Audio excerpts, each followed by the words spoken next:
연인 사이에서 발생하는 폭행이나 위협을 뜻하는 데이트 폭력이 최근 급증하고 있습니다. 특히 데이트 폭력의 가해자가 똑같은 범죄를 다시 저지르는 재범률은 무려 76%에 달했습니다. 서유정 기자가 실태를 취재했습니다. 남자친구가 이상하다는 느낌을 받은 건 만난 지 한 달쯤 됐을 때였습니다. 전 남자친구랑 어떤 식으로 어떻게 관계를 했냐, 성적인 수치심이 되는 얘기를 하길래 김 씨는 헤어지자고 했고 그때부터 끔찍한 폭행이 시작됐습니다. 물건을 집어던지는 건 물론 옷이 찢어지고 허벅지에 피멍이 들 정도로 맞았습니다.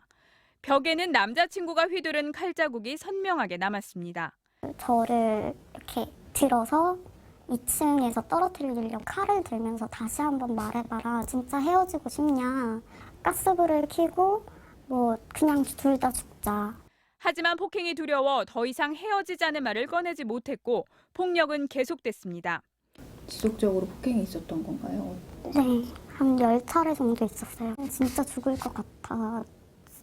일기장들이 있는데 이 사람은 누구야, 저 사람은 누구야 하면서 또 일기장을 찢어버리고 또 숨을 못 쉬게끔 얼굴에 틀어막고 결국 턱관절 좌상, 무릎 타박상, 눈주위 출혈 등으로 3주간 치료받아야 한다는 진단이 나왔습니다.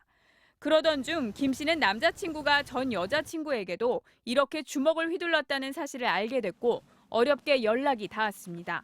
전 수술 받았어요. 크게 다친 거라 수술도 한 번 더 받아야 되거든요. 심지어 친구들과 인터넷 방송에 나와 폭행을 자랑처럼 떠들기도 했습니다. 여자분 곤란해요. 지금 저요.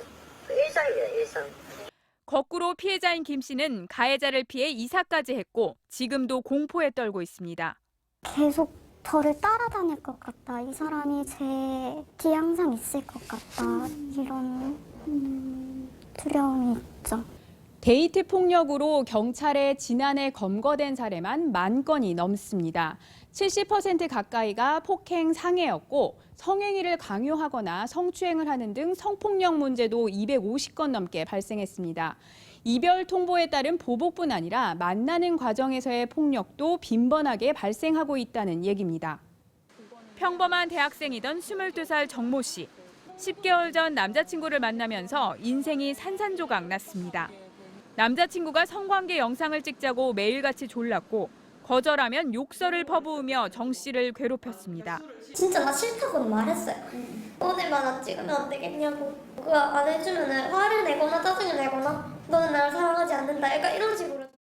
마지못해 촬영한 영상은 결국 이별을 통보한 정 씨에게 화살이 돼 돌아왔습니다. 넌 그걸 내가 다 지웠을 거라고 생각해? 네 그 영상 다 퍼뜨릴 거다. 이렇게 말을 하더라고요. 이처럼 연인 사이에서 발생하는 데이트 폭력의 수위는 점점 높아지고 종류도 다양해지고 있습니다.